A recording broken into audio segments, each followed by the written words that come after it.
All right, so we're going to explore a connection today that you probably never, ever saw coming.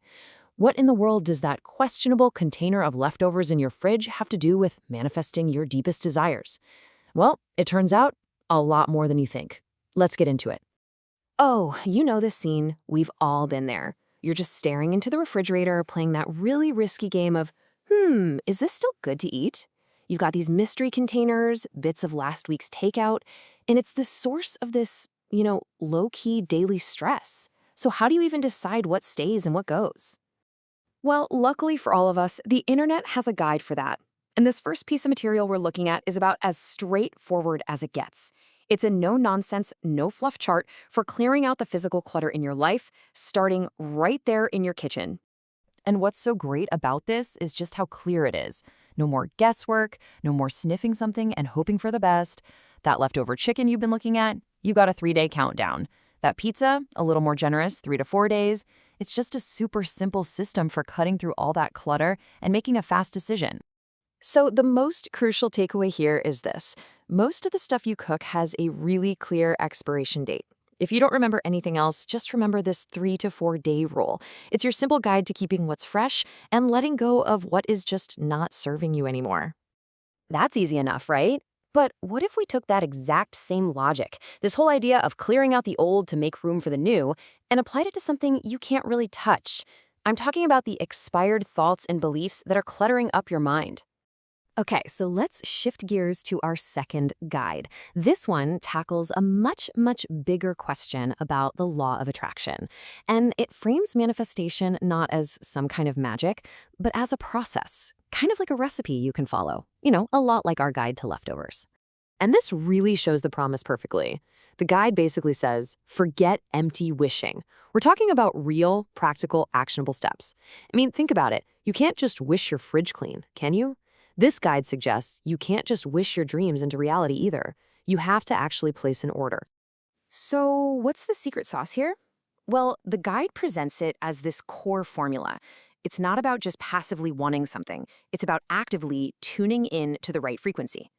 And here it is, the formula itself. It has 3 key ingredients: clear intention, which is your thought, strong emotion, which is the frequency, and letting go, which is how you receive. Let's break down what each of those really means. First up, clear intention. This is all about being precise. You wouldn't go to the grocery store with a list that just says food, right? You need specifics. Well, according to this guide, the universe works the same way. Vague wishes just get you vague results. Second, you need a strong emotion. This is the energy, the fuel that powers the intention. It's about feeling the joy, the gratitude, the relief of having your desire right now, as if it's already here. The idea is that this genuine feeling sends out a really powerful signal, a very specific frequency. And finally, we have the part that honestly trips most people up: letting go. This is all about surrender. It's trusting that you've done your part, and now you just have to allow the result to come to you without all the anxiety and desperation.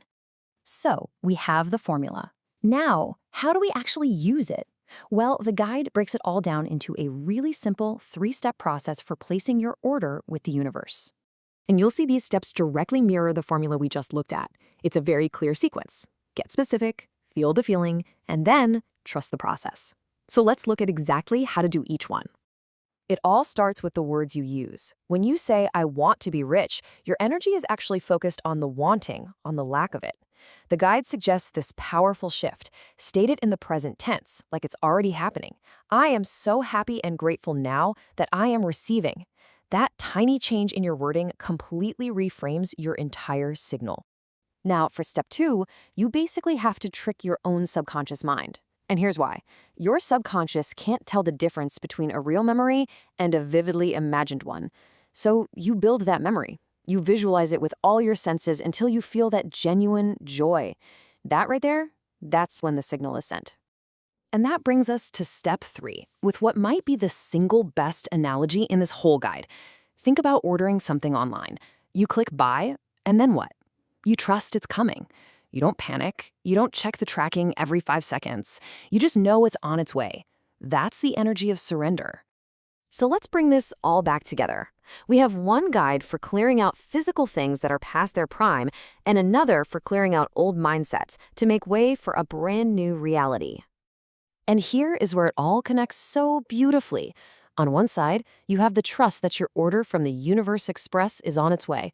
And on the other, you have the practical knowledge to trust which leftovers are still good for you. Both of them require getting rid of what's expired. So, the main point is this. The underlying principles are exactly the same. Doubt and anxiety, they spoil the outcome, whether we're talking about a cosmic order or a simple meal. But trust and clarity, they lead to a good result. You have to clear out the old doubt and the old leftovers to make space for what you truly want. And this quote just says it all, doesn't it? You don't chase after a meal that you've already prepared, and you don't chase after a reality you're actively creating. You just embody the energy of the person who already has it. You become it. Which leaves all of us with a final question to think about. We know how to clean out the fridge, but what about your mind? What old, expired beliefs are just taking up space? And what fresh, amazing possibilities could you create if you finally decided to let them go?